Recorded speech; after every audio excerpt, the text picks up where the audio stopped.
बिस्मिल्लाहिर्रहमानिर्रहीम। अज़ीज़ तलबा, मुझे उम्मीद है कि आप खैर आफियत से होंगे।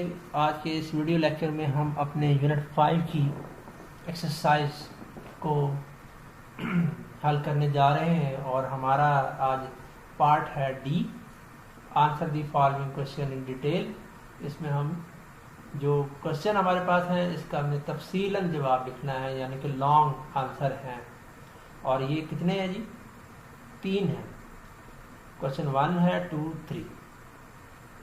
पहले हम एक सरसरी जायज़ा ले लेते हैं, इनको पढ़ लेते हैं कि इन सवालात में क्या पूछा जा रहा है हमसे, फिर उसके मुताबिक हम इसका जवाब जो है वो लिखने की कोशिश करेंगे। पहला सवाल कुछ इस तरीके से है, differentiate between element and compound. Element और कंपाउंड में फ़र्क बयान कीजिए। Elaborate your answer with example. अपने जवाब को मिसालें देकर वाज़ेह कीजिए। ठीक है स्टूडेंट, आपने एलिमेंट्स और कंपाउंड में फ़र्क बयान करना है और उसके बाद एलिमेंट और कंपाउंड की आपने एग्जाम्पल भी देनी है। जब आप इसका डिफरेंस बयान कर देंगे तो आखिर में आपने इनकी एग्जाम्पल भी देनी है। कम से कम 2 एग्जाम्पल आप दें। अगर 2 से ज़्यादा दे सकते हैं तो बहुत अच्छी बात है। Question number 2, identify 5 compound found at your home and write down there uses. जनाब, आपने ये करना है कि आपके घर में पाए जाने वाले 5 कंपाउंड जो हैं, केमिकल कंपाउंड, उनको पहचानना है। कौन कौन से आपके घरों में ये कंपाउंड हैं। अमूमन मिल जाते हैं, इतना मुश्किल नहीं है। And write down there uses, और उनके यूजेस लिखने हैं। कुछ तो आपको टेक्स्ट बुक में दिए हुए हैं, यहीं से भी लिख सकते हैं। अगर फ़र्ज करें कि इसमें 5 पूरे नहीं हो रहे तो आप उसको देख के, सोच कर, मुशाहिदा करके भी इसके जवाब यानी यूजेस लिख सकते हैं। लास्ट क्वेश्चन बेटा है question number 3, give the similarities and differences between metal and non metal. Very important, this question is important है और क्वेश्चन नंबर 1 भी इम्पॉर्टेंट है। ठीक है जी, डिफरेंस के पॉइंट ऑफ व्यू से कोई एक जो है क्वेश्चन आ जाता है हमारे जो एग्ज़ाम होते हैं सेकंड टर्म के, फाइनल टर्म के, उसमें भी क्वेश्चन 1 या 3 के आने के इम्कानात ज़्यादा हैं as compare to question number 2। ठीक है, क्वेश्चन नंबर 1 और 3 ये 5 मार्क्स के बनते हैं अमूमन, लेकिन कभी कभी 10 के भी आ सकते हैं। जबकि क्वेश्चन नंबर 2 तो बनता ही 10 नंबर का है। 5 कंपाउंड है, उनके आपने नाम लिखना है, आइडेंटिफाई करना है और उसके बाद उनके यूजेस लिखने हैं। तो वो भी 1 नंबर के होंगे, यानी हर कंपाउंड का नाम और उसका यूज 2 नंबर का होगा। इस तरह ये 10 के हो जाएंगे। ठीक है जी, लाइए अब आप देखें कि कैसे हमने ये पार्ट करना है। ठीक है, पार्ट डी आपके सामने है। पहला क्वेश्चन आप देख रहे हैं, एलिमेंट कंपाउंड में फ़र्क बयान करना है और इनके एग्जाम्पल भी देनी है ताकि आपका जवाब क्या हो जाए, वाज़ेह हो जाए, एलेबोरेट हो जाए। ठीक है जी, तो मैंने इसको अटैम्प्ट किया हुआ है अपने नोट्स में से, वो मैं आपके सामने यहाँ देखता हूँ कि कैसे हमने इसको किया था। ये हमारे पास है ये वाला जी पहला क्वेश्चन। इसका आंसर एक टेबल की शक्ल में मैंने इसको अटैम्प्ट किया है। आप बेटा जो है ना, चाहे तो टेबल की फॉर्म में करें, चाहे तो जनाब एक सेपरेट हेडिंग देते हुए आप पहले एलिमेंट को डिस्क्राइब कर दें, उसके बाद कंपाउंड को डिस्क्राइब कर दें और आखिर में 2 एग्जाम्पल भी दे दें। लेकिन मेरी तो टेबल फॉर्म में इसकी जो है ना वो सॉल्यूशन है, इसलिए आप इसको देख लें बेटा। एलिमेंट्स एंड कंपाउंड, हमने क्या किया, टेबल बनाई, उसको हेडिंग दे दी, ये भी हेडिंग और ये भी हेडिंग है। ठीक है, एलिमेंट की हमने पॉइंट्स लिखे हैं और आखिर में एग्जाम्पल दे दिए। सबसे पहले हम पॉइंट लिखते हैं डेफिनेशन का। एलिमेंट को डिफाइन करेंगे, कंपाउंड को डिफाइन कर देंगे, ये एक डिफरेंस बन जाएगा। A pure substance that is made up of 1 type of atom is called element. ठीक, कंपाउंड क्या होता है, substance that is made up of 2 or more type of element combined together chemically, this is called compound. Point 2, it can not be broken down into simpler substances by chemical reaction. Element जो होता है वो chemical reaction के ज़रिए simpler substance में तकसीम नहीं किया जा सकता, ये तकसीम नहीं हो सकता। जबकि कंपाउंड का डिफरेंस देखें बेटा पॉइंट 2 में, ये जो हम पढ़ रहे हैं इसमें हमने इसको रीड कर लिया। अब आप इसमें देखें कि molecule of a compound consist of a fix number of ratio of 2 और मोर टाइप ऑफ एटम। कंपाउंड के जो मॉलिक्यूल होते हैं उसमें 2 या 2 से ज़्यादा किस्म के एटम पाए जाते हैं एलिमेंट के बेटा, और उनके दरमियान जो निस्बत होती है एटम के दरमियान वो रेशियो फिक्स होती है। जैसा कि वाटर को आप देखें, फॉर एग्जांपल यहाँ पर इसमें हम फार्मूला लिखते हैं H2O2। इसमें आप ये देखें कि हाइड्रोजन के जो है ना कितने हैं, इसमें एटम 2 और ऑक्सीजन का 1 है। इनके दरमियान जो रेशियो फिक्स है। इस तरीके से कार्बन डाइऑक्साइड का भी आप कर सकते हैं, वो मैंने एग्जांपल में दिया हुआ है। ले जनाब डिफरेंस का point number 3, it is shown by symbol. Element को जो हम शो करते हैं पेपर पे वो सिंबल से शो करते हैं। आपने पढ़ा था सिंबल क्या होता है। सिंबल 1 या 2 लेटर होते हैं जो सिंबल एलिमेंट को रिप्रेजेंट करने के लिए इस्तेमाल किए जाते हैं। ऐसे ही पढ़ा था ना। एलिमेंट है कार्बन, उसका सिंबल क्या बनेगा, कैपिटल C। हाइड्रोजन का कैपिटल H। जितने भी एलिमेंट हैं उनको 1 या 2 लेटर से रिप्रेजेंट करते हैं, उन्हें हम कहते हैं सिंबल। कंपाउंड को जब आप रिप्रेजेंट करते हैं तो उस रिप्रेजेंटेशन को हम कहते हैं केमिकल फॉर्मूला। ठीक है बेटा, symbol is the for element, जबकि केमिकल फार्मूला है कंपाउंड के लिए। अब है हमारा जनाब point number 4, there are more than 100 type of elements. तकरीबन एलिमेंट जो हैं 100 से ज़्यादा अक़साम के। इस वर्ड को आप चाहें तो 100 भी लिख सकते हैं यहाँ पर, चाहे तो यहाँ पर आप इसको 118 भी कर सकते हैं, यानी इस तरह भी आप इसको कर सकते हैं। तो आपकी मर्जी है, लेकिन 100 से ज़्यादा है कि एलिमेंट जब आप तक डिस्कवर हो चुके हैं, कितने हो चुके हैं, कितने हो चुके हैं।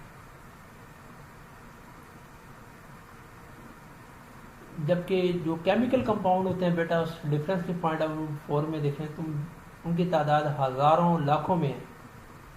There are million of chemical compound जो बनाए गए हैं लेबॉर्ट्रीज में, उनकी तादाद इतनी ज़्यादा है। और आखिर में आप क्या करेंगे कि इनकी एक एग्जांपल दे देंगे, एलिमेंट की एग्जांपल दे देंगे, 1 और 2 एग्जांपल में है वो कंपाउंड की दे देंगे। इस तरह ये हमारा आंसर कंप्लीट हो जाएगा। 5th पॉइंट में gold is made up of gold atom और silver is made up of only silver atom. ये किसकी एग्जांपल आ जाएंगी, ये आ जाएंगी एलिमेंट की। जबकि फॉर एग्जांपल कंपाउंड में देखें कार्बन डाइऑक्साइड है, ये किस चीज़ की बना हुआ है आप जानते हैं, मैं आपको बता चुका हूँ कि कार्बन डाइऑक्साइड जो है वो कार्बन और एटम में मुश्तमिल है। कार्बन का 1 एटम होता है, ऑक्सीजन के 2 एटम होते हैं कार्बन डाइऑक्साइड के 1 मॉलिक्यूल में। Water is made up of hydrogen atom and oxygen atom. Hydrogen के कितने एटम होते हैं वाटर में, 2, ऑक्सीजन का 1। तो यहाँ पर जो हम लिख रहे हैं फार्मूला, तो इस फार्मूला को जब हम कार्बन डाइऑक्साइड में लिख रहे हैं तो क्या ख्याल है, यहाँ वाटर में भी लिख देते हैं।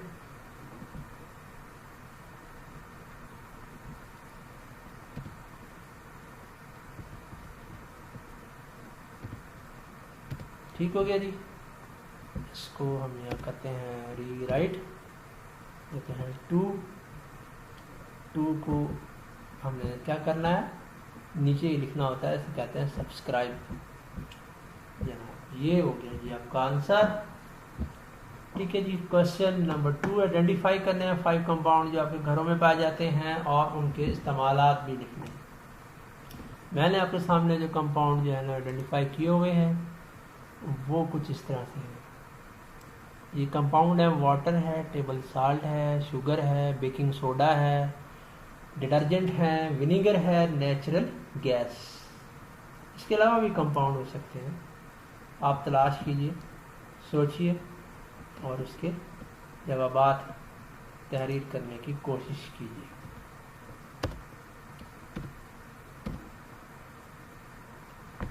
ये लें जी, क्वेश्चन नंबर 2 है।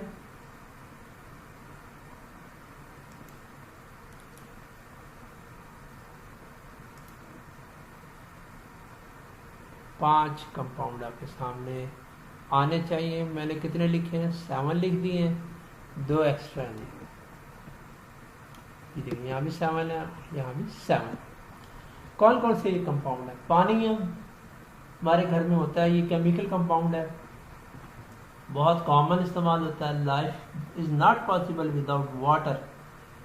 तो इसमें आप देखें पानी हमारे घरों में इसका क्या क्या इस्तेमाल है। पानी इस्तेमाल हो रहा है खाना बनाने में, कपड़े धोने में, सफाई में और नहाने में। टेबल सॉल्ट, खाने का नमक, किस लिए इस्तेमाल होता है? कॉमन है केमिकल कंपाउंड। ये हमारे खानों को जायका देता है, फ्लेवर देता है, इसलिए हम टेबल सॉल्ट को इस्तेमाल करते हैं जी। सोडियम क्लोराइड को बेटा। Number 3, sugar. शुगर जो होती है ये स्वीट फ्लेवर के लिए इस्तेमाल होती है। हमारे मशरूबात में भी हम देखते हैं, जो हम सॉफ्ट ड्रिंक पीते हैं, जो जूस पीते हैं, जो घरों में मशरूबात बनाते हैं और जो घरों में हम खाने तैयार करते हैं, स्पेशली मीठी डिश जो होती है उसमें हम चीनी का इस्तेमाल करते हैं, जैसे खीर है, चाय है, हलवा है, वगैरह वगैरह। Number 4, baking soda.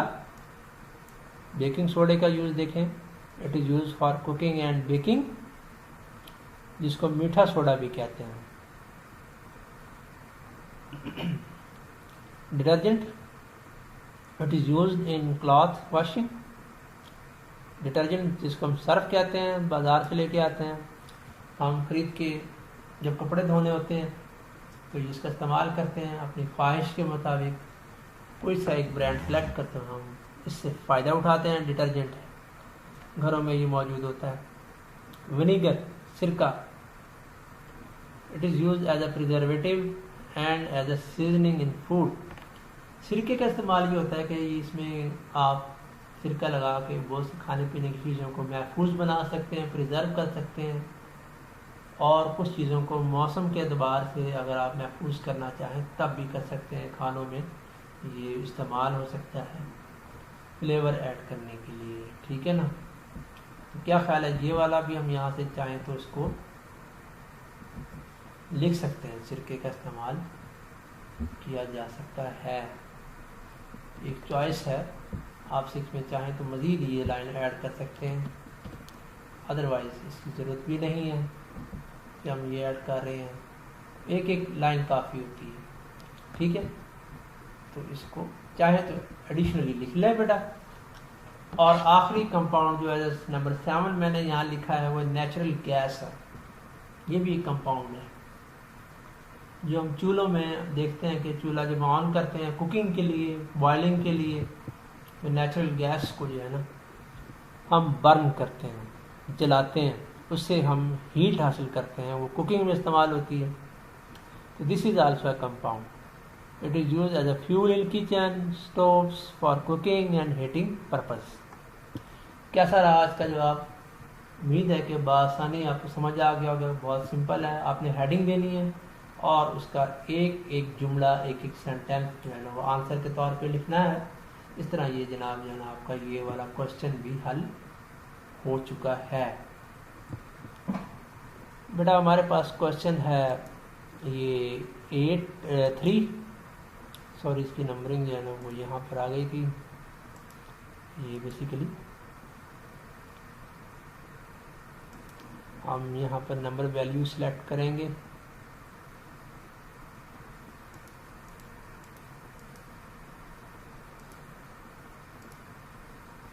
Question number 3 था ये हमारा।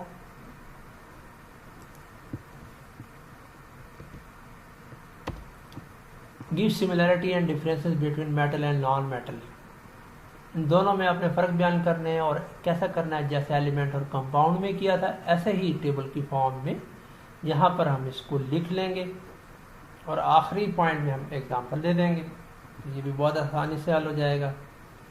ये देखिए जी, मैंने किया हुआ है मेटल और नॉन मेटल को टेबल की शक्ल में सॉल्व किया हुआ है। ये देख लीजिए, पढ़ देते हैं आपके सामने, आपकी टेक्स्ट बुक में भी दिया हुआ है यूनिट के अंदर। Metal, point number 1, metal have shiny surface. Metal की जो सरफेस होती है वो शाइनी होती है, चमकदार होती है। नॉन मेटल जो होती हैं ये लेकिन सरफेस शाइनी नहीं होती, डल नज़र आती हैं, ये बेरौनक नज़र आती हैं, इनकी कोई चमक नहीं होती, इन रौनक नहीं होती कोई, सिवाय ग्रेफाइट के और आयोडीन के कि इनकी शाइनिंग होती है। नंबर 2, मेटल के जो हैं आमतौर पर बेटा हाई मेल्टिंग पॉइंट और बॉइलिंग पॉइंट होते हैं, जबकि नॉन मेटल के लो मेल्टिंग पॉइंट और बॉइलिंग पॉइंट होते हैं। नंबर 3, मेटल जो होती हैं वो डक्टाइल होती हैं। डक्टाइल का मतलब होता है कि ये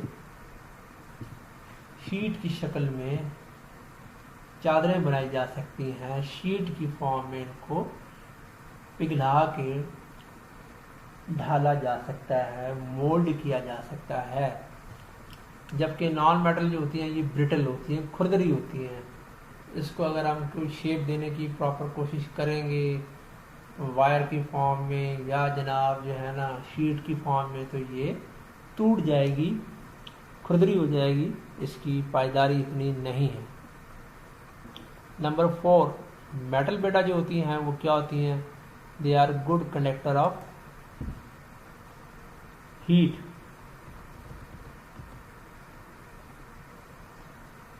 ये गुड कंडक्टर होती हैं हीट की और इलेक्ट्रिसिटी की।